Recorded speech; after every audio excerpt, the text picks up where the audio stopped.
빨간 아재님을 저희가 소중하게 모셨습니다. 박수로 맞이합니다. 네, 고맙습니다. 안녕하십니까, 빨간입니다. 네. 안 그래도 어제 새벽에 전화 받고 아 죄송합니다. 오늘 왠지 봉지욱 땜빵일 것 같다. 그건 아니고요. 네, 저희가 기댈 수 있는 곳이 빨간 아재밖에 없습니다. 그냥 그렇게 앉아만 계셔도 저희가 불안감이 없어요. 대단히 고맙습니다. 빨간 아재는 대장동 재판을 계속 가서 취재를 해요. 그러니까. 그걸 계속 방송을 하고. 네. 그러니까 전문가예요. 야, 근데 워낙 전문가라 네네. 빨간 아재 내용이 좀 어려워. 그 대용이. 워낙 전문가라. 그러면 최욱이 풀어주면 되잖아요. 그러니까요. 네. 네, 그래서 이게 또 케미가 잘 맞습니다. 그럼요. 네. 대단히 고맙습니다. 그리고 어제 국회에서 정말 맹활약을 하셨던 분입니다. 지난번에 그 대북 송금 관련해서도 그렇고 이번 대장동 관련해서도 그렇고 큰 그림을 그리는 역할을 하는 분이 김승원 의원이면 이분은 진짜 굉장히 스마트합니다. 판사 네. 출신이에요. 거의 지금은 화가로 활동합니다. 그림을 스케치사. 네. 판사 출신 김승원 의원님 박수로 모십니다. 네. 안녕하세요. 반갑습니다. 네, 김승원입니다. 고맙습니다. 자, 그리고 어제도 또 맹활약을 하시더라고. 시원하시더라고요. 그렇습니다. 예. 얼굴만 보면은 항상 집에만 있을 것 같은데.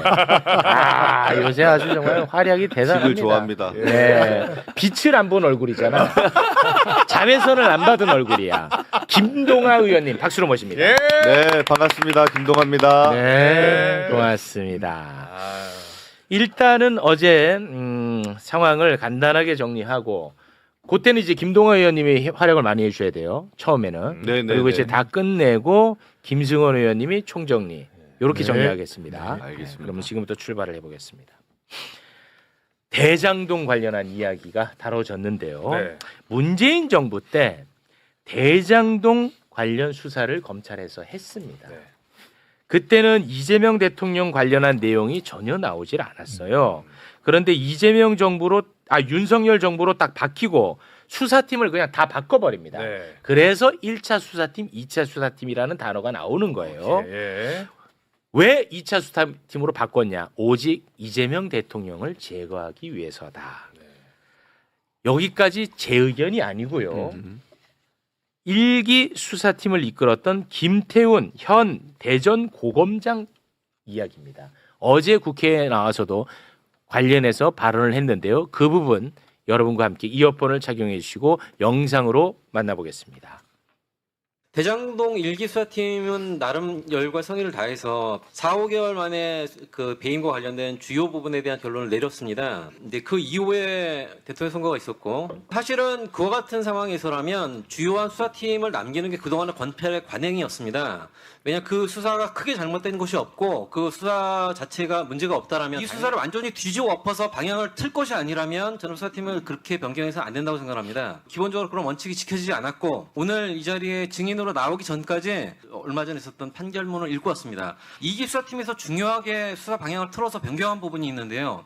수사 주체를 크게 변경했습니다. 1기 수사팀에서는 거의 증거가 없어서 과연 이 부분에 대해서 수사 결론을 내려야 되는 거 아닌가라고까지 생각했던 성남시장을 공범으로 당당히 집어넣고 배임과 관련된 내용도 굉장히 확장했습니다. 특정 정당에서 주장하고 있는 내용, 그 프레임에 맞춰서 그게 굉장히 천문학적으로 있었던 범행이고 그런 내용으로 배임과 관련된 내용을 기존에 있었던 대법원 판례의 원칙과 판결의 기준을 벗어나서 그 내용에 대한 내용을 확장한 것으로 하여튼 판단을 했는데 그와 관련한 1심 재판 선고 결과에서는 이기수사팀에서 그런 변경 내용이 대부분 받아들여지지 않은 것으로 알고 있는데 그와 관련된 그 재판부의 판단에 대해서 상당 부분을 공감하고 있습니다. 네.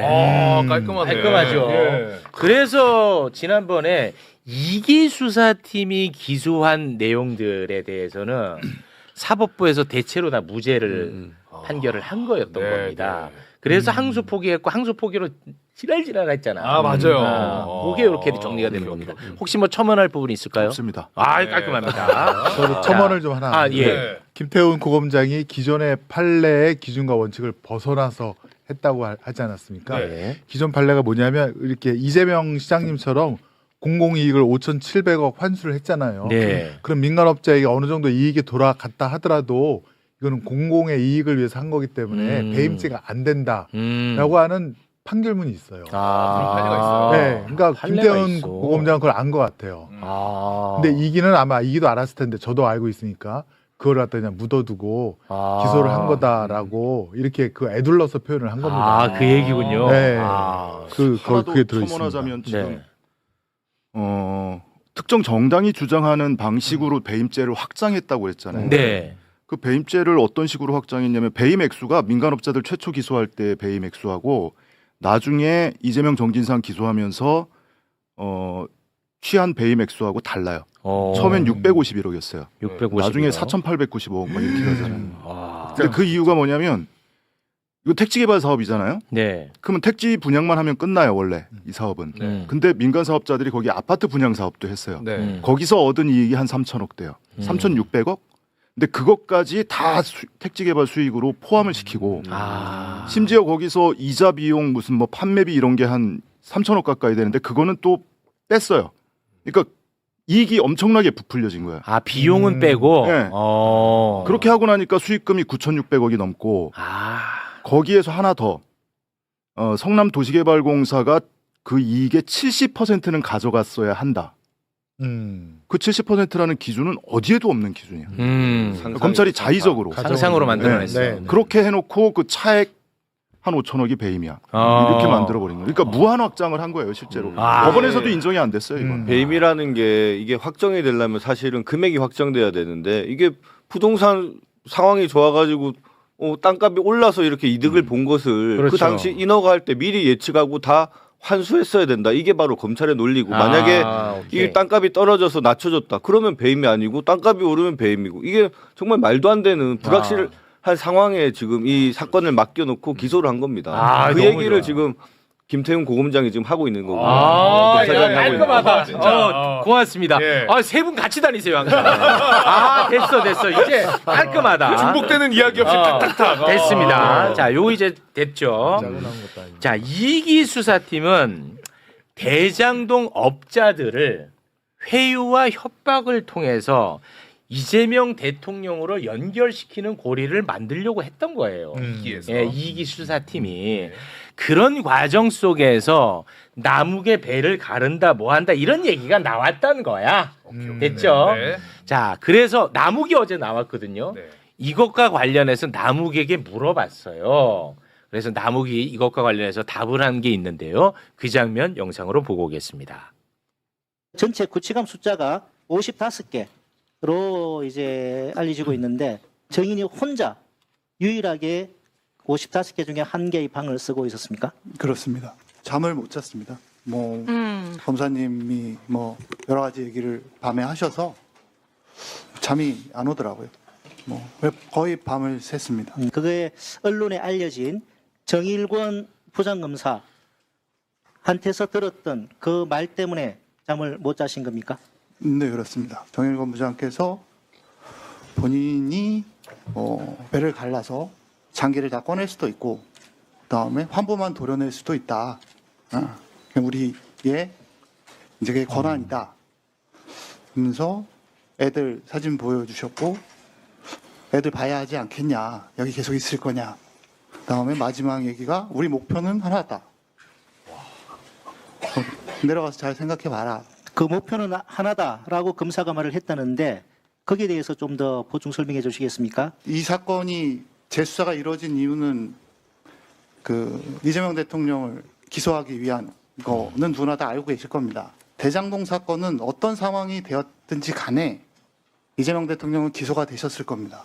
2차 조사를 하면서 다 이거 이재명이 시켰지. 거의 조서를 보시면 나와 있습니다. 저한테도 이거 이재명이 시킨 거 아니냐. 잘 모른다. 시장이니까 시켰겠지. 그러지 않았겠냐.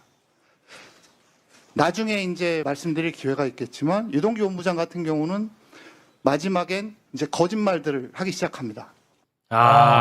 됐죠. 예. 네. 자, 그러면 검찰이 구체적으로 어떻게 수사를 조작했는지 지금부터 보도록 하겠습니다. 네. 성남도시개발공사 기획본부장이 바로 유동규입니다. 네. 이 유동규가 철거업자에게 빌린 3억의 돈을 갚아야 되는 상황이었어요. 유동규가 네. 하도 그 독촉을 하니까 네. 자기가 빌린 게 있어. 그러니까 이 유동규가 남욱한테 이 3억을 빨리 좀 나 상황이 이러니까 이거 못 갚으면 나도 이 자리를 유지 못해. 그럼 너네 사업도 내가 못 도와줘. 네. 라고 해서 남욱으로부터 3억을 받아서 유동규가 철거업자에게 3억을 갚습니다. 갚아요. 예. 실제로. 예.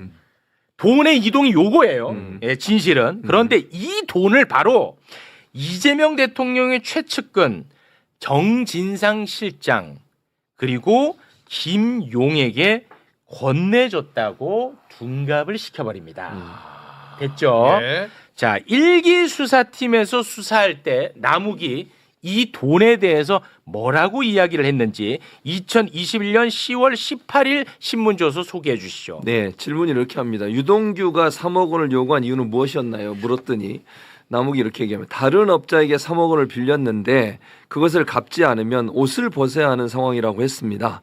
유동규가 대장동 개발 사업에 도움을 줄 것이라는 생각에 저도 응하게 되었습니다. 됐죠? 네. 맞죠? 오케이. 자, 그리고 남욱하고 같이 사업을 했던 사람들이 있어요. 다른 개발업자들도 이것과 같이 진술을 합니다. 소개해 주시죠. 네. 정재창 이름은 좀 기억을 해두세요. 네, 정재창 자수서. 저는 과거 정영학, 남욱과 함께 대장동 개발 사업에 참여한 사실이 있습니다. 위 사업이 진행 중이던 2012년경 사이에 남욱 변호사가 유동규를 만났던 사실이 있었습니다. 그 이후 남욱 변호사는 저와 정영학에게 유동규가 업자에게 3억 원을 빌렸는데 이에 대한 반환을 요청받아 힘들다고 한다. 유동규로부터 3억 원을 마련해 줄 수 있는지 부탁을 받았다라고 말했습니다. 같은 결이지? 예. 그 정민영도 다 정민영. 똑같아. 예. 같은 결이야. 네. 오케이. 그리고 유동규에게 3억을 빌려주고 유동규로부터 3억을 다시 받았다라고 이야기되어지는 철거업자 있지. 그렇죠. 그 철거업자도 같은 진술을 했습니다. 네, 네. 강철호라는 사람인데요. 네. 뭐라고 진술했냐? 유동규가 리모델링을 위한 철공사를 수주할 수 있게 해주겠다고 해서 유동규에게 3억 원을 주었습니다. 성남시청 철공사를 주겠다고 한 적이 있으나 이 말도 지키지 못했습니다. 제가 유동규에게 준 3억 원을 다 돌려받았고 저와 유동규가 3억 원이 반환 끝났다는 확인서를 쓰기도 했습니다. 그러면은 됐지? 정진상 김용익이 안 간 게 팩트. 팩트제. 네. 그리고 이 철거업자가 이번에 국회에도 나왔어요. 국회에서도 또 같은 발언을 합니다. 예. 그거 한번 보고 오겠습니다. 이거 진술서 보니까 리모델링을 위해서 철거공사를 수주할 수 있게 해준다고 해서 유동구에게 3억을 줬고 오늘 나오기로 했던 이민훈 등의 돈과 저희 돈을 몰아서 3억 원을 만들어줬다. 그리고 아는 사람을 통해서 성남시 시설관리공단 사무실에 찾아가서 독촉을 했고 결국 돈을 돌려받겠다고 하면서 나중에는 3억을 다 돌려받았다라고 진술하셨는데 이 구체적 내용 좀 말씀 주시겠습니까? 유동규한테 3억을 빌려줬습니까? 리모델링 조합장을 할 때 제가 3억을 제가 빌려줬습니다. 그러니까 좀 전에 그 자기 직을 걸고 내려놔야 된다. 그래서 빨리 돈을 줘야 된다. 그래서 그 이후에 돈을 받았습니까? 예, 받았습니다. 와 이거 자, 너무 일관되지. 예. 전혀 빈틈이 없습니다. 네. 그런데 이제 검사들이 남욱을 뭐 배를 가른다 그러고 협박하고 압박하고 주변인들을 엄청 또 많이 털었더만. 남욱 주변인들 텁니다. 예. 그래서 남욱의 진술이 바뀝니다. 그래서 그럼 남욱의 진술이 3번에 걸쳐서 바뀌는데 어떻게 바뀌는지 처음 진술 아까 봤던 거 다시 한번 또 봅니다. 네. 자, 이거 보면은 아까 맞죠? 이렇게 네. 했죠? 그런데 이제 막 배 가르고 막 그렇게 합니다. 그래서 2022년 10월 13일에 남욱의 진술이 바뀝니다. 예. 유동규는 어디에 사용하기 위해 피의자에게 돈을 요구했냐라고 물어보자 형들하고 사용하려는 것으로 저는 이해하고 있었습니다. 로 바뀌고 형들은 누구를 의미하냐 물어보니 정진상 김용을 의미합니다. 이렇게 이제 바뀌게 되는 겁니다. 물론 남욱은 이 진술도 이제 다시 바로 잡습니다. 예, 그거까지만 한번 볼까요? 2025년 9월 19일 법정 진술로 유동규가 정진상과 김용에게 돈을 전달했다는 것은 2013년 당시가 아니라 2022년 이후 수사 과정에서 검사를 통해 그렇지. 다 처음 들은 사실이다. 빈틈이 없죠. 예. 자, 아니, 이제 너무 빈틈이 없으신데요. 깔끔하죠? 저희가 준비한 것을 이렇게 어떻게 다 소화를 하셨는지. 야, 대단하십니다. 이보다 더 깔끔하게 정리할 수 있는 사람은 없습니다. 제가 이해하면 끝난 겁니다. 끝난 거야. 제가 이해하면 끝난 거야. 끝나. 이게 좋아. 저희가 철거업자나 고철업자한테 좀 집중을 했던 게 사실은 이 사건이 터지고 나서 성남시에서 근무했던 분들의 약간 얘기가 있었습니다. 그 당시 그 약간 업계 분들이 그 유동규가 근무하는 곳에 찾아와서 돈을 달라고 행패를 부린 적이 있다라고 했습니다. 그랬어요. 근데 그 소문을 타고 가보니까 이게 철거업계랑 고철업계 이쪽 사람들이고 거기서 아마 유동규한테 돈을 줬을 것이다. 이런 소문이 사실은 있었었어요. 근데 이제 그것을 찾기 위해서 저희가 정말 백방수소문하다가 드디어 이제 고철업자 그 담당자를 찾아서 이 진술을 받아내게 된 거고 사실은 이 남욱 진술이나 주변인들 진술 모두도 처음에는 다 업자들한테 돈을 빌렸다라는 것이고요. 그러니까요. 녹취록을 잘 들어보면 유동규가 돈을 달라라고 정말 닥달을 합니다. 닥달하고 그걸 남욱이 뭐 저런 놈이 다 있냐고까지 할 정도로 막 그렇게 하는데 사실은 뇌물을 받는 입장에서는 약간 뒷짐 주고 한번 너 성의 좀 보여봐.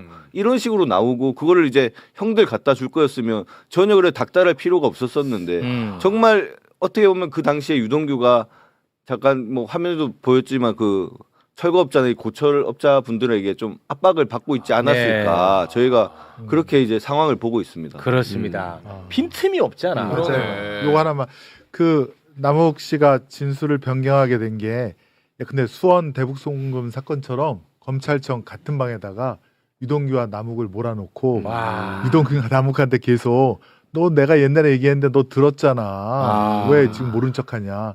이렇게 계속 압박을 했답니다. 네. 그 유동규는 그 대가로 자기가 뇌물 받은 것을 검찰이 덮어주고 예컨대 돈이 흘러가는 통로로만 전달자로만 싹 이제 형이 그러니까 이놈들이 가능지가 보면은 된 거죠. 우리가 지금 대북송금도 다뤘고 대장동도 다뤘잖아요. 네. 검사들이 뭐 그동안에 수사 잘한다고 뭐 그랬잖아. 얘네들은 나름대로 매뉴얼이 있는 것 같아. 이게 구조가 너무 똑같아요. 약간 진술 세미나 비슷합니다. 네. 한 방에 이게 모든 사건마다 똑같죠. 지금 뭐 쌍방울 사건도 그렇고 대장동 사건도 그렇고 지금 서해 피격 사건도 그렇고 똑같아. 완전 구조가 똑같습니다. 그렇습니다. 시스템화돼 있는 것 같아요. 시스템 이게 이제 내가 매뉴얼화 돼 있다고 보는 거예요. 자 그리고 또 다른 조작 수사 어떤 식으로 진행됐는지 그것도 한번 보겠습니다. 네. 결정적 증거로 활용됐던 게 이제 정영학 녹취록입니다. 이건 뭐 다들 아시죠? 그런데 정영학 녹취록이 어마어마하게 방대하거든요. 그 방대한 녹취록을 봐도 이재명 대통령에 대한 이야기는 단 한 줄도 나오질 않아요. 이거는 뭐 누구나가 다 인정하는 겁니다. 녹취록이 존재하니까. 그런데 그것을 조작해서 이재명 대통령과 연결을 지어버립니다. 개발업자 아까 정재창 내가 이름 기억해두라고 했지. 업자 이름이야 정재창. 개발업자 정재창을 정진상 실장님으로 둔갑을 시켜버립니다. 우리가 이거 많이 다뤘었죠. 맞아요. 자 어떻게 둔갑을 시켰는지 우리가 많이 다뤘던 그 녹취록을 두 가지를 좀 비교해서 좀 띄워주시겠습니까? 먼저 남욱이 원래 정의학 버전의 녹취록은 이렇게 돼 있어요. 그랬더니 인상을 빡 얼굴이 빨개 갖고 들어와요. 그래 갖고 잠깐 이야기하고 있다가 그냥 좀 없었던 일처럼 하더니 이제 재창이 형 얘기를 꺼내더라고요. 이게 원래 있던 녹취록입니다. 재창이 형. 근데 이걸 정재창. 검찰에서 녹취록을 바꿉니다. 남욱이 이렇게 그랬더니 인상을 퍽 얼굴이 빨개 갖고 들어와요. 그럼 정의학이 예라고 얘기하고 남욱이 그래 갖고 잠깐 이야기하고 있다가 그냥 없는 그냥 없었던 일처럼 했더니 야 이게 제대로 읽으려 돼. 아니 무슨 연기 오디션 오셨어요? 진짜. 그랬더니 정의가 예라고 얘기해. 연기 오디션이냐 이게 왜 기억이 살았어. 남욱이 이때 이게 이 얘기예요. 남욱이 이제 실장님 얘기를 꺼내더라고요라고 하면서 이름을 바꿉니다. 그렇습니다. 왜냐 정진상 실장으로 연결시켜야 되니까. 그런데 어제 이거 재밌었어요. 어제 대장동 2기 검사들이 국회에 나왔는데 2기 검사들 그러니까 이렇게 만들어 놓은 놈들이지 그들에게 듣기 평가를 실시를 합니다. 너네가 직접 한번 들어보고 듣기 평가 얘기해봐라. 야, 나 이거 진짜 재밌더라고. 나는 진짜 궁금했어. 이게 녹취가 있잖아. 우리도 많이 들었잖아. 맞아요. 요거를 딱 띄워주고 너네 어떻게 들리냐 했을 때 나는 얘네들이 어떻게 반응할지가 진짜 궁금했어. 진짜 그냥 철면피로 아이씨 그냥 실장으로 밀어버릴까? 이럴까? 김은혜처럼 밀어버릴까? 네. 그럴 수도 있고 그럴 수도 아니면 재창이 형으로 들린다라고 할까? 네. 나 궁금했어요. 네. 검사들의 선택은 함께 보시죠.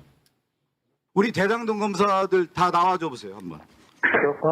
잠깐 얘기 나고 있다가 그냥 또 뭐 그냥 없었던 일처럼 하더니 이제 재창이 형 얘기를 꺼내더라고요.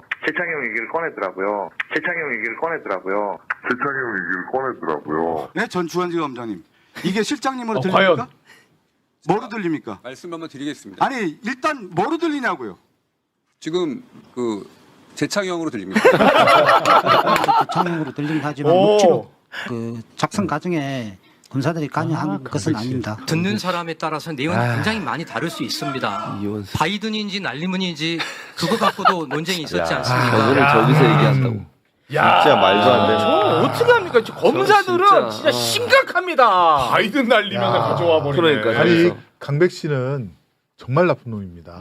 왜냐하면 정재창 씨가 이제 같은 업자라고 했잖아요. 네. 원래 이 사람이 골프를 잘 쳐서 대장동 사업 초기에 근데 유동규라든가 최운길 성남시 의회 의장 했던 사람 로비를 하는데 이 사람이 골프를 치면서 돈을 많이 잃어줍니다. 재창이 이럴 형이 사람이 아니에요. 재창이 이거 아마 형이. 챔피언을 몇 번 한 사람이에요. 재창이 형이 일부러 잃어주는 거예요. 이럴 수 있는 사람이 아니에요. 그러니까 이제 이 정재창이가 이 대장동 업자들의 비리를 다 알고 있는 거예요. 그러니까 이제 그 남욱이라든가 정영학 이런 사람들한테 야 내가 불면 다 감옥 가는 거 알지 그러면서 돈을 뜯어냅니다.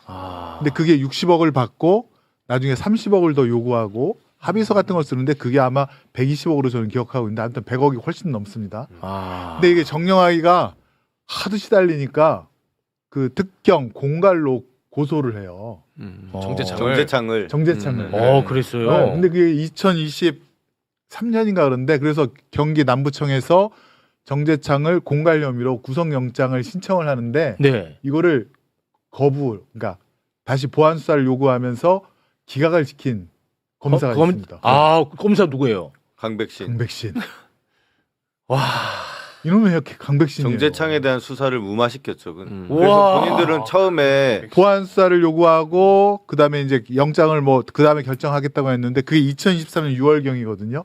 2년 6개월 동안 정재창에 대해서 아무런 결정을 안 내립니다. 그 강백신 그놈은 재창이 형을 누구보다도 잘하는 사람이네. 알고 있는 거예요. 제가 볼 때는 알고 있어요. 이 녹취록에 재창이 형이 있다는 거를 모르는 놈이 아니에요. 이거 대박이다. 방송에서 자꾸 놈이라고 했으면 열받으니까. 그런데 저기 나와서 뻔뻔하게 그러지 않습니까? 지금 자기가 녹취록에는 검사들이 관여 안 했다고. 진짜 나쁜 놈입니다. 강백신은 진짜 이름이 언제나 튀어나와요. 저는 강백신 검사는 거의 친구 같아요. 너무 오래 봤어요. 한 7년째 법정에서 계속 나왔으니까. 과거에 조국 정경심 교수 때부터. 그때도 강백신이야. 송경우도 그때. 노경곤. 다 그때 투입된 멤버들이에요. 저는 실물은 요번에 봤는데 젊었을 때 사진이 원래 돌았잖아요. 그 머리숱 많은. 그래서 처음에 보고 딴 사람인가 좀 그런 생각을 했었어요. 이런 얘기는 좀 적절하진 않은데 저는 강백신을 이름으로만 계속 들었고 누군지를 몰랐어요. 근데 최근에 이제 국회에 나오잖아요. 저는 강백신 이름만 듣다가 처음 봐가지고 너무 놀랐어. 강백신이 나는 초대 검찰총장인 줄 알았는데 이 얼굴만 딱 보고 너무 나이가 있어 보여. 근데 이분이 73년생이야. 나이가? 그래요? 젊어. 저보다 한 2살 어려요. 어려요? 어려요? 근데 강백신 검사가 이 법정에서 구형하거나 할 때, 형량 구형하거나 할 때 자주 쓰는 말이 있어요. 당랑거철. 피고인들이 사막이. 아니라고 막 반박하고 무죄 증거 들이대고 이러잖아요. 그거는 이 대세에 아무런 영향을 못 끼치는 거야. 당랑거철이라는 게 큰 수레바퀴 앞에 있는 사마귀를 얘기하는 거잖아요. 근데 이번에 국정조사 보면서 오히려 그 말을 되돌려주고 싶더라고요. 어제 막 큰 소리 치고 하는 거 보면서 맞아요. 너 그거 당랑거철이야. 역시 현장에서 싸웠던 분이라 다르네. 괜찮았어요? 이거 괜찮아요. 울림이 있었습니다 지금. 다음엔 알려주세요. 저희가 질의할 때 딱 써먹으면 야 진짜 근데 왜냐 이자들은 단 한 번도 견제받아 본 적이 없어요. 처벌받아 본 적이 없고 그러니까 지금도 저렇게 까불 수밖에 없는 겁니다. 악쓰고 막. 그렇습니다. 네. 어떤 식으로 이제 조작이 됐는지 잘 정리가 됐죠. 네네네. 친구한테 설명까지 가능하겠죠. 그럼요. 그렇습니다. 자, 그러면 검찰의 회유와 협박에 넘어가서 검찰에게 협조적으로 하면 어떤 특혜를 받았는지 한번 좀 보고 가겠습니다. 아, 이렇게 함으로써? 그렇습니다. 예. 그게 이제 유동규거든요. 유동규가 어떤 편의를 제공받았는지 좀 설명 부탁드립니다. 아까 뭐 김승호도 잠깐 말씀하셨는데 원래는 뇌물수수자거든요. 그럼 무기 또는 10년 이상의 징역을 받아야 되는데 이걸 정치자금 단순 전달자로 바꿔가지고 집행유예를 해줬어요. 와, 집행유예. 네. 두 번째, 정치자금 부정수수 공범으로 기소가 됐는데 이걸 항소심까지 무죄가 나왔어요. 그러니까 제대로 검찰이 대응을 안 한 거죠. 그리고 마지막 구속영장. 이것도 석방되고 편의 제공돼서 영장 청구를 하지 않았어요. 그러니까 이 자체로 사실은 유동규에 대한 혜택을 엄청나게 검찰이 준 거죠. 자기들 말에 듣고 회유를 당해서 그 말대로 행동을 하니까 이런 혜택을 주는 거예요. 그렇습니다. 의원님. 아까 뭐 요거 뭐 그대로 이 시나리오대로 흘러갔고요. 정재창의 경우에도 사실 그 3억 원이 사실은 유동규가 개인적으로 철거업자한테 빌려서 쓴 거를 알고 있지 않습니까? 네. 근데 정재창을 예컨대 공갈로 구속해서 기소를 하면 정재창이 사실을 말할까봐. 그래서 막은 거구나. 그래서 막은 거예요. 아예 못 올라오게. 정재창한테 선물을 준 거예요. 거짓말할 대가의 선물을. 그래서 막은 거예요. 그래서 2년 6개월 동안 대장동 재판 끝날 때까지 아마 처분을 안 할 겁니다. 그리고 꼬링 시키면 정재창 또 무혐의로 봐줄 겁니다. 네. 수법이 똑같아요. 진짜. 그러니까 협조하면 이렇고 협조하지 않으면 주변 사람들 다 틉니다. 접어놓고. 네. 그러니 협조 안 하기가 어렵잖아. 그런 사례를 우리 김승원 의원님이 김동아 의원님이 하나를 더 이야기를 합니다. 요거 아주 흥미로운데요. 호반건설 대표하고 전무가 대장동 업자들과 한 팀을 이뤄가지고 수백억 원의 부당이익을 얻은 혐의를 받고 있습니다. 호반건설 대표하고 전무. 예. 그런데 검찰이 조사를 안 해. 이 대표 전무를 지금까지도 안 해. 지금까지도 안 합니다. 그런데 서울신문의 사주가 호반건설입니다. 서울신문의 사주가 호반건설. 그러니까 검찰이 이재명 대통령을 잡는데 언론 플레이를 잘 해준 덕분으로 수사를 안 하는 건 아닌지 의심을 안 할 수 없는 상황입니다. 이거를 김동아 의원님이 어제 국회에서 지적을 합니다.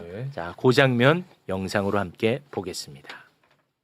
호반건설 관련해서 증인들이 받고 있는 혐의입니다. 자, 호반건설 이기성 운영의 더감, 나석규 운영의 금강인프라 건설로부터 거액의 불법 자금을 조성에 함께 사용했고 개발공사의 비밀을 이용해서 수백억 원 상당의 이익을 취득했다라는 혐의를 받고 있습니다. 이 혐의 받고 있는 거죠? 현재까지 조사를 하지 않았기 때문에 피의자로 입건된 건 아십니까? 압수수색 과정에서 알게 됐습니다. 그 이후에는 조사 없었습니까? 예, 조사 없었습니다. 박철희 증인 호반건설 원래 부사장이었다가 대표이사로 승진했죠? 네, 그렇습니다. 임은정 증인 상무에서 전무까지 승진하셨죠?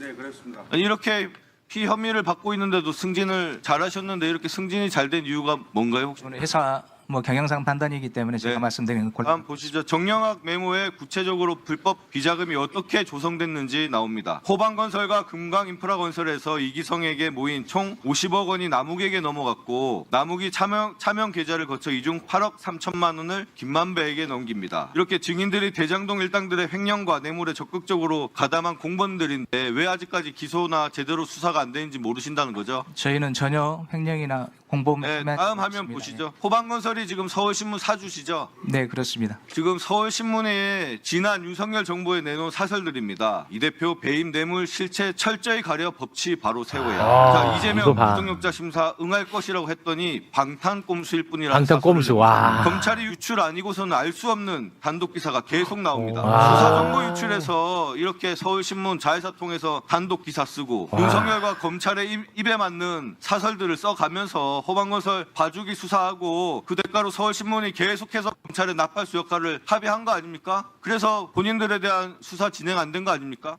와, 이거는 썩은 내가 아주 진동을 합니다. 김동호 의원님, 와, 기가 막힌데요. 자, 봐봐. 아까 호반건설 대표가 압수수색을 당할 때 입건된 걸 처음 알았다고 했지. 네. 그 압수수색한 검사가 누구냐? 바로 배가른다는 정일권이야. 압수수색 영장 올려줘. 와, 정일권이. 청구한 검사 정일권. 와, 대박이다. 썩은 내가 진동합니다. 김동호 의원님. 아니, 이게 호반건설이 특히 위례 사건과 향후의 뇌물 정치자금 사건에 중요한 역할을 합니다. 어떤 역할을 하냐? 돈이 나올 구멍이 있어야 되잖아요. 이 돈이 나오는 중요한 자금줄이 되는 겁니다. 호반건설이 위례 사건에 참여함으로 인해서 이 사람들이 따로 비자금을 조성하고 그 비자금이 이제 흘러가서 뭐 김만배를 통해서 유동규에 갔고 이 사람들의 그러니까 유동규나 남욱은 그거를 이제 뭐 정진상이나 김용을 줬다는 건데 그렇다면 돈의 끝을 찾았다면 처음을 찾는 게 당연하죠. 수사의 ABC 아니겠습니까? 네. 근데 돈의 출처에 대해서는 전혀 어떠한 수사가 진행되지 않고 그냥 다들 말만 돈 받아서 전달했다, 돈 받아서 전달했다 이 말만 가지고 지금 정진상과 김용을 이렇게 기소해 놓은 거죠.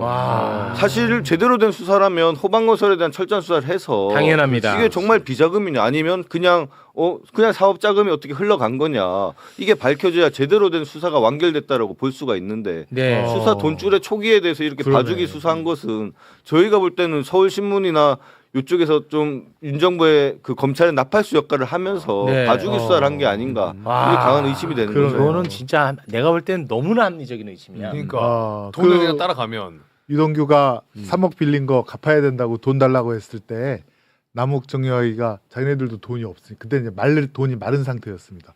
없으니까 남욱, 정영학, 정재창이 돈을 꾸역꾸역 모아서 9천만 원을 만듭니다. 맞아.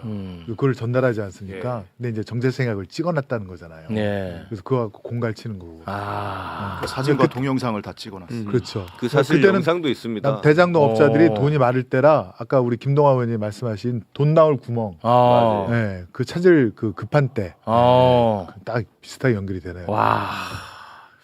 그럼 사실 지금 돈의 출처, 뇌물의 자금 출처를 얘기하시니까 떠오르는데. 그러니까 아까 나왔던 그 철거업자 있잖아요. 네. 철거업자가 증언을 했더니 이원석 전 총장이 뭐라고 하냐면 저 사람만 믿기 어렵다. 왜냐하면 돈을 받은 시점이 오락가락한다. 과거 진술서에는 맞아요. 13년에서 14년이라고 했는데 지금은 12년에서 13년이라고 하고 맞아요. 있지 그러더라고요. 않느냐. 그렇게 따지면 그 철거업자가 법정에 증언했던 게 24년이거든요. 24년이고 그 확인서 쓴 거 25년. 네, 작년인데 10년이 넘게 지난 일이에요. 그렇습니다. 12년, 13년 또는 13년, 14년 무슨 차이가 그렇게 크게 나죠? 그러니까 그걸 어떻게 알아? 그렇게 따지면 여러 차례에 걸쳐서 가지고 더 헷갈릴 수 있어요. 그렇게 따지면 유동규가 김용 전 부원장한테 경선자금 전달했다고 하는 시점은 2021년이에요. 그 조사를 22년에 받았습니다. 근데 단 한 번도 무슨 요일에 줬는지 그 정확히 기억하는 날이 없어요. 그렇습니다. 계속 왔다 갔다 합니다. 바꿉니다. 1년밖에 안 지났는데. 그렇습니다. 또 하나 예리한 지적입니다. 돈의 출처. 돈의 출처를 그 유동규가 그 철거업자를 압수수색을 합니까? 아니면 철거업자가 유동규를 압수수색을 합니까? 그 돈이 어디서 나왔는지 어떻게 알아요? 근데 그 돈의 출처를 모르기 때문에 그걸 믿을 수 없다고요? 이해가 안 되세요? 넘어가시죠 그냥. 예. 그러니까 수사를 해야 되는데 한번 조사 한 번도 받은 적이 없다는 거야. 호반건설은. 그러네. 와, 이 썩은 내 막 풀풀 납니다 진짜. 그러니까 언론사들이, 그러니까 건설사들이 언론사들을 다 이렇게 막 인수를 하는 이유가 그런 거예요. 이런 방식으로 해가지고 자기 사업하고 자기들 보호받고 정권에 충성하고 이런 경우들이 너무 많다니까요. 네. 그러니까요. 근데 검찰은 진짜 처벌받아야 될 사람의 죄는 덮어주고 맞아요. 자기들이 의도한 이재명 지금 대통령 잡으려고 그 죄를 눈 감아주면서 이 짓을 벌인 거 아니에요? 그러니까요. 이 전 국민이 이거 좀 알았으면 좋겠는데. 저는 정말 이 사건을 떠나서 그러니까 윤석열 정부 때 그 건설사가 가지고 있는 신문사들, 뭐 문화일보나 뭐 정말 다행히 많지 않습니까? 한경이나. 근데 거의 다 정말 윤석열 검찰 정권의 나팔수 역할을 정말 많이 했습니다. 네. 이 부분에 대해서는 좀 전수조사를 해서 아예 제도적으로 건설사가 신문사를 가질 수 없게끔 만드는 좀 역할을 해야 되지 않나 싶습니다. 굉장히 뭐 중요한 말씀인 것 같습니다. 금산분리처럼. 네. 그렇죠. 맞습니다. 자, 그러면 이제 마무리를 해야 되니까 끝으로 국회에 나왔던 그 검사들의 태도 네. 한번 좀 보고 가도록 하겠습니다. 이 자들은 지금 생중계가 되고 있고 국회의원 앞에서도 고압적입니다. 국민들이 다 보고 있는데. 다 보고 있는데. 예. 근데 밀실 조사실에서는 어떻겠냐. 그렇죠. 아, 그러네요. 그게 내가 됐다고 생각해봐. 진짜 그러네요. 아, 이거 오줌 지리는 겁니다. 예. 검사들의 그 고압적인 태도 잠깐 좀 보고 오겠습니다. 그래서 압수조서에 피의자 이재명이라고 넣었군요. 그거하고는 이 부분과 아무런 누가 황백신, 보관한 것입니다. 황백신 그래서 증인 저희들은 그 부분에 대해 설명을 지난번에 이야기했지만 설명을 드리는 것입니다. 그래서 위원장님. 왜 말씀 못하게 합니까? 박대선 이 부분 압수조서에 할 수 있게끔 해주십시오. 강백신 부분입니다. 지난번에 그래서요. 선택적 기억을 한다고 말씀하셨습니다. 그래서 강백신 그 부분 증인 상태에서 설명을 드리려고 하는 것입니다. 박대선 국민에게 설명을 못하게 할까? 지금 재판을 받고 있는 피의자, 피고인 측의 아니면 그 변호인들의 일방적 주장이고요. 호승진 기억해 두세요. 예, 호승진. 그럼 옳아요? 그 위원장님, 저희는 남욱의 진술, 유동규의 진술을 일방적으로 절대 믿지 자, 않고요. 무슨 아주 검사다워요.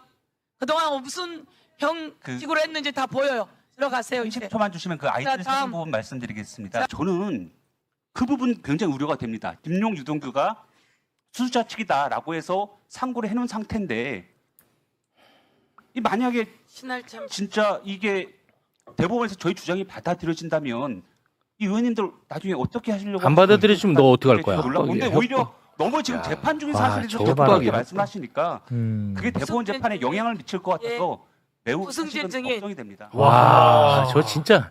호승진 누구요, 저? 자, 호승진 내 기억해 두라고 했잖아. 예. 검찰이 이재명 정부를 얼마나 우습게 생각하는지 내가 한 사례를 좀 들려드리겠습니다. 네. 이재명 정부는 인수위가 없이 시작한 정부입니다. 그렇죠. 그래서 정부가 출범하고 나서 인수위 차원의 국정기획위원회라는 걸 만들었어요. 네. 거기에서 각 부처의 업무 보고를 받습니다. 그렇지 않습니까? 네. 그러면은 이재명 정부의 철학에 맞는 업무 보고가 와야 돼. 네. 그런데 검찰도 업무 보고 해야 될 거 아니야. 검찰에서 업무 보고로 하라고 보낸 놈이 누구냐? 호승진을 보냈어. 검찰이. 맞아. 이거는 이재명 정부를 완전히 진짜 우습게 생각한 겁니다. 그래가지고 와가지고 업무 보고 나고 한 말이 뭐냐? 수사 기소 분리는 잘못된 것이라는 걸 업무 보고를 해. 이재명 정부의 국정 철학을 아는데 일부러 얘를 보내가지고 완전히 그냥 우롱한 거야. 얼마나 이재명 정부를 우습게 합니까? 대박이다. 아, 지금 변호사지 그때는 지금은 이제 변호사지만 그때 검사였고. 호승진이가 그 민주당 당사 압수수색 맞아요. 할 때 예. 쳐들어온 놈입니다. 쳐들어간 사람이야. 예, 맞아요. 그 놈입니다. 그게 근데 호승진이야. 검찰에서 걔를 우리 민주당 정권에다 보냈다. 얘를 민주당 정부를 보낸 거야. 얘를 일부러 그런 거지. 뭐 호승진이 압수수색하러 일부러. 또 보냈나? 아, 나는 그때 진짜 말도 안 됩니다. 와, 저는 그거 처음 알았네. 아유, 우리 그 빨간님께서 잘 아시겠지만 호승진 검사가 법정에 나와선 저거보다 더 합니다, 사실.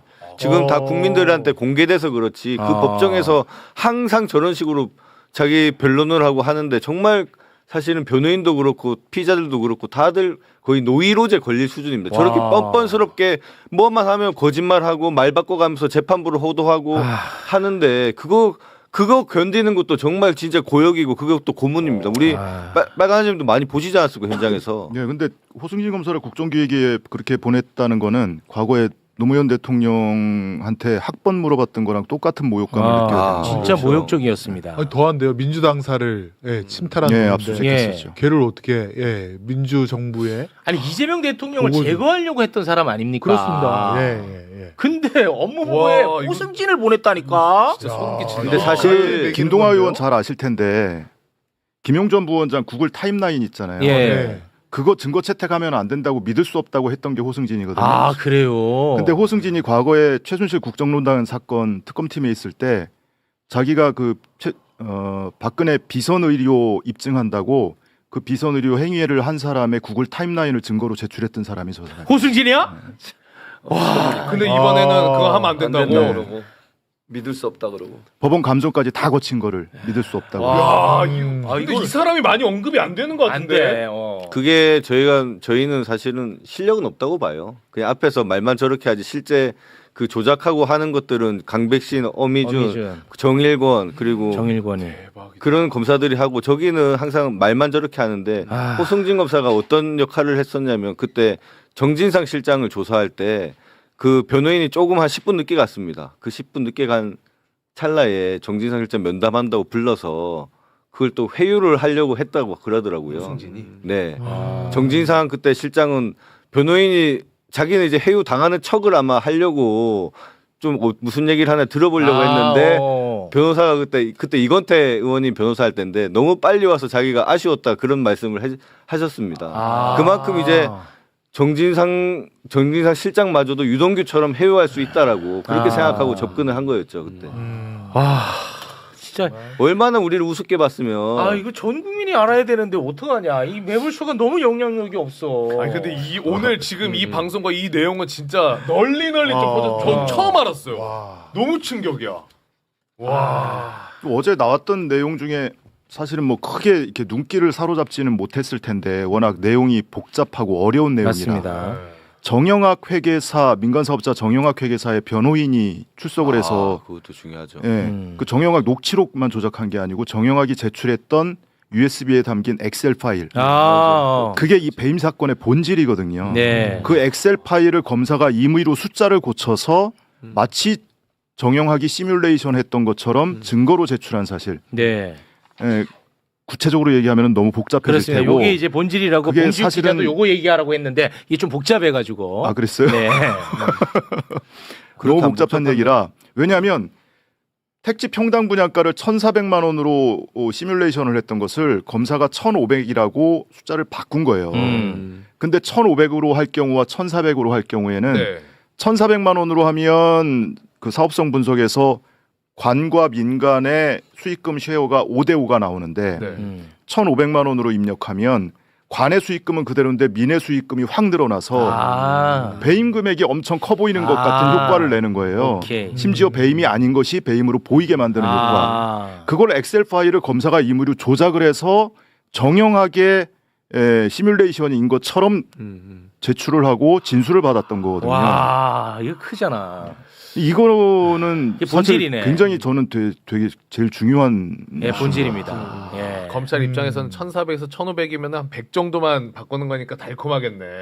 별거 아닌 것 같지만. 그런데 완전히 이제 범죄 구성이 달라지는 겁니다. 그러니까요. 예. 이게 전제가 성남시가 확정이익을 받는다는 전제가 있기 때문에 분양이익이 1,400에서 1,500 늘어나면 어차피 성남시의 확정이익은 고정이고 그렇지. 그러면 이제 금액이 늘어나면 늘어날수록 민간 사업자가 받을 수 있다. 그걸 이제 배임으로 엮을 수 있지. 얘네들은 원래 1,500으로 하고 그 1,500 기준으로 확정이익을 산정했어야 되는데 1,400 기준으로 확정이익을 산정했고 사실은 1,500이다라는 것을 보여주기 위해서 파일을 조작했다는 거죠. 그렇습니다. 그걸 했던 남재영 검사 어제 증인으로 신청이 돼 있었는데 안 나온 것 같더라고요. 아마 무단 불출석 했을 걸로. 무단이에요? 아예 불출석 사유서도 안 된 것으로 알고 있습니다. 그래요? 네. 알겠습니다. 이거 전 국민이 좀 제발 좀 알았으면 좋겠습니다. 이거. 근데 개인적으로 궁금한 거는 그 녹취록 재창이 형을 실장님으로 바꾼 그 녹취한 분은 누군지 모르는 거예요. 속기사. 네, 속기사. 그거는 지금 검찰이 밝히지 않고 있어요. 예, 속기사 나오고 있습니다. 어제 가림막 뒤에 속기사 한 분이 그 사람 아니에요. 있긴 있었는데 다른 분이라고. 지금 아무튼 그거 어떻게 할 거예요? 그래서 근데 속기사는 뭐 불러봐요. 어차피 본인도 여기 참여한 사람이니까 뭐 진실을 얘기하겠습니까? 어제 김태훈 검사장이 얘기했는데 녹취록은 사실은 참고 자료입니다. 핵심적인 것은 녹음 파일이고요. 그럼 검사가 그 녹취록을 사용하기 위해서는 녹음 파일을 들어본 다음에 본인의 판단하에 녹취록을 제출하는 게 원래 수사의 원칙입니다. 그럼에도 불구하고 본인들이 그냥 녹취록에 있으니까 몰랐다. 이것은 성립할 수 없는 얘기고요. 그렇습니다. 특히나 그 구속영장 신청 단계에서는 우리 변호인들한테 아예 녹취 파일 자체도 제공이 안 됩니다. 안 된 상태에서 저런 녹취록만 판사한테 짱짱짱짱이를 보여주면 그 판사가 당연히 그 녹취록만 보고 써져 있는 대로 구속영장을 칠 수밖에 없는 그렇겠지. 거죠. 그러니까 저런 것들이 다 김용이나 정진상 구속영장 때는 다 제시가 됐던 자료고요. 영향 위치죠. 진술을 받을 때도 녹취록을 보여주면서 제시하면서 진술을 받잖아요. 어제 남욱도 얘기하잖아요. 맞습니다. 검사가 야 유동규 이렇게 얘기하는데 녹취록에도 있는데 너 왜 아니라고 그래? 근데 검사들이 배매어로 이걸 어떻게 해야 이건 녹취 원본이 중요한 거다. 원본도 같이 제출하고 이건 중요하지 않다라는 식으로 계속 얘기해 걔네들은. 내가 어제 보는데 아주 열받더라고요. 말이 안 되는 게 저희가 그 녹취가 10년이 넘는 녹취 파일을 그 변호인이 다 듣고 한 글자 한 글자 틀린 거 뭔지 분석해라는 거지 않습니까? 그렇습니다. 사실은 검사가 그런 것들을 받았을 때 만약에 뭐 실수를 했다라고 치더라도 그걸 검사가 그 수많은 영향을 통해서 발견하고 객관 의무를 해야 되는 건데 그걸 다 변호인한테 던지고 해라. 그리고 압수수색 그 구속영장 신청 단계에서는 전혀 변호인이 녹취 파일을 들을 수도 없는 상황이고요. 네. 저 검사들의 말은 형식적인 논리고 핑계일 뿐이지 그렇습니다. 절대 말도 안 되는 얘기입니다. 이 보면 얼마나 이 배매어가 발달했는지 보면은 정말 여실히 느껴집니다. 100번 양보해서 뭐 위례신도시처럼 청취불능으로 점점점 돼 있던 것을 위더르신. 들어보니 뭐 잘못 들었어. 이거는 100번 양보해서 그렇다 그럴 수 있다 치는데 재창희형이라고 정확하게 돼 있는 것을 삼음절의 실장님으로 바꿔서 정진상을 표적 삼은 거 아니에요? 그렇습니다. 그걸 어떻게 실수라고 할 수가 있어요? 그렇죠. 의도죠. 무섭다 근데. 무서워. 진짜. 그게 핵심이야. 내가 뭐 대단한 정의감 때문에 여기 열내는 게 아닙니다. 진짜 무섭다. 이게 내가 될 수 있기 때문에 화를 내는 거예요. 호승진 꼭 기억해야 돼. 호승진 좀 기억해. 아니, 그러니까 김용 전 부원장 얼마나 억울하겠어. 이런 상황이니까. 아무튼 뭐 속기사분들은 제가 판사일 때도 보면 다 10년, 20년 전문가들 아닙니까? 좀 아주머니들도 많이 계시거든요. 그러니까 굉장히 청각도 발달해 있고 이걸 놓치지를 않습니다. 거의 실수가 없습니다. 왜냐하면 또 그 실수하면 과태료인가요? 모두 늘고 그래요? 자기 자격도 박탈되니까 지금 이거는 분명히 검사의 정치 검사의 의도가 들어갔다라고밖에는 볼 수밖에 없습니다. 알겠습니다. 자 오늘 아주 정말 방송 잘 빠졌다. 예, 그치? 진짜로. 아니, 잘 진짜 빠졌어. 진심으로. 잘 빠졌어. 네. 자 세상에 좀 많이 퍼뜨려 주시길 바라겠습니다. 저작권 전혀 없습니다. 막 퍼날라 주시길 바라겠습니다. 오늘 너무나도 큰 역할을 해주신 세 분께 뜨거운 박수로 끝인사 전해드리겠습니다. 세 분 대단히 고맙습니다. 고맙습니다. 오늘 좋았다. 오늘 좋았다.